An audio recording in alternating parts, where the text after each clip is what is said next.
want to try and tell you a story about a round and a particular kind of attack that's happening on the B side of the map between Avant-Garde and G2. And I'm going to assume that you don't know anything about Counter-Strike and that you might be one of the viewers that would maybe tune in, but then tune out pretty quickly because the context of what's going on is very tricky.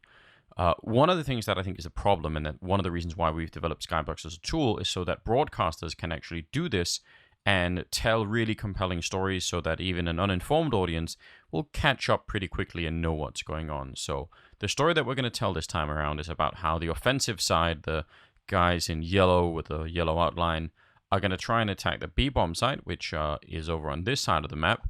And they're going to do it in a very specific way. So I'll try and show you exactly what they'll do before they do it. So actually pause it for just a little bit. This is the B-bomb site. And right here, we're going to see where you can throw the most common smoke grenades that are meant to block out anyone from entering and try to interfere with the attack itself and push any defenders back. Or if they stay inside of the smoke perimeter, let's say, then you can fight them isolated from the rest of the team. So that is sort of the strategy of it. The setup point for it is right outside, which is a position called top banana, which you can see here. A little bit of fire going on, and we've got the game paused. We can easily go back and forth in the round down in the timeline at the bottom, so it's very easy for us to sort of scroll back and forth and go back to the same position we were just in where everybody's now setting up for it. But I want to tell you the full story of this round, and that involves the two people that are playing on the other side. You see them through the building here, Adren and Sanji. But we can actually remove that building so you can see exactly where they are.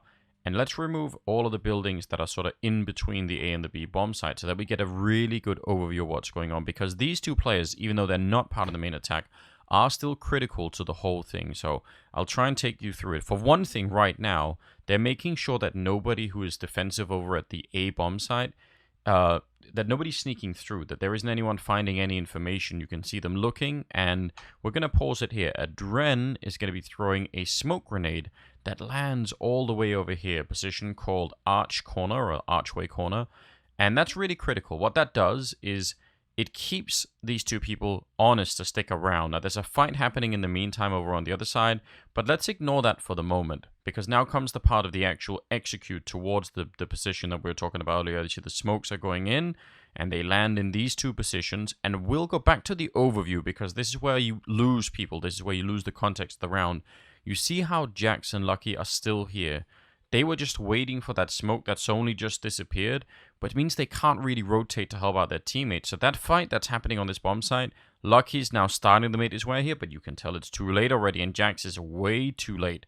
He's really far away, and that's a big problem. We can easily remove all the buildings, and we can get them all back again so you can recognize the map as it is, but it's very, very clear how this kind of a play works out and exactly why it's important to be in the right position and also to have the right information, and they were denied that by the other half of the offensive side.